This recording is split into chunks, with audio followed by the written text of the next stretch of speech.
नमस्कार. MSAP update या YouTube चॅनलवरती आपल्या सर्वांचं स्वागत आहे.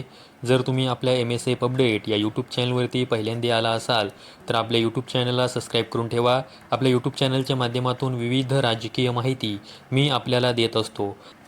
मुंबई महानगरपालिका निवडणूक निकालानंतर मुंबईचा महापौर कोण होणार या संदर्भामध्ये बरेच प्रश्न हे विचारले जात होते आणि आता रितू तावडे यांच्या नावाची घोषणा हे मुंबईच्या महापौर पदासाठी झालेली आहे.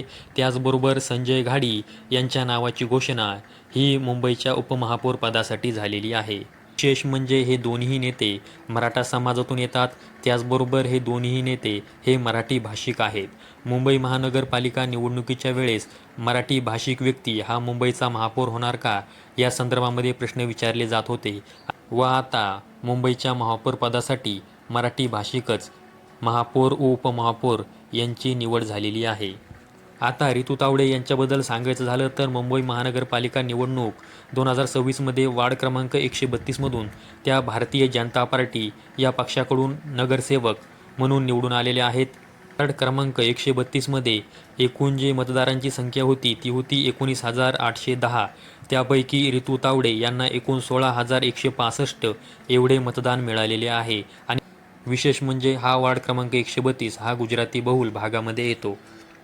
त्यानंतर संजय घाडी यांच्याबद्दल सांगायचं झालं तर 2017 साली देखील त्यांची निवड ही नगरसेवक म्हणून झाली होती आणि आता 2026मध्ये मुंबई महानगरपालिका निवडणुकीमध्ये प्रभाग क्रमांक 5मधून शिवसेना एकनाथ शिंदे गट यांच्या पक्षाकडून ते निवडणूक लढवत होते व त्यांची नगरसेवक म्हणून 2026मध्ये सुद्धा निवड झालेली आहे आणि आता त्यांच्या नावाची घोषणा ही मुंबई महानगरपालिकेच्या उपमहापौर पदासाठी झालेली आहे.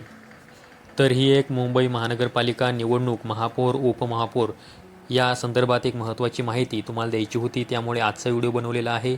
अशाच माहितीसाठी आपल्या यूट्यूब चॅनलला सबस्क्राईब करून ठेवा. व्हिडिओ आवडल्यास व्हिडिओ लाईक करा. संपूर्ण व्हिडिओ पाहिल्याबद्दल सर्वांचे धन्यवाद.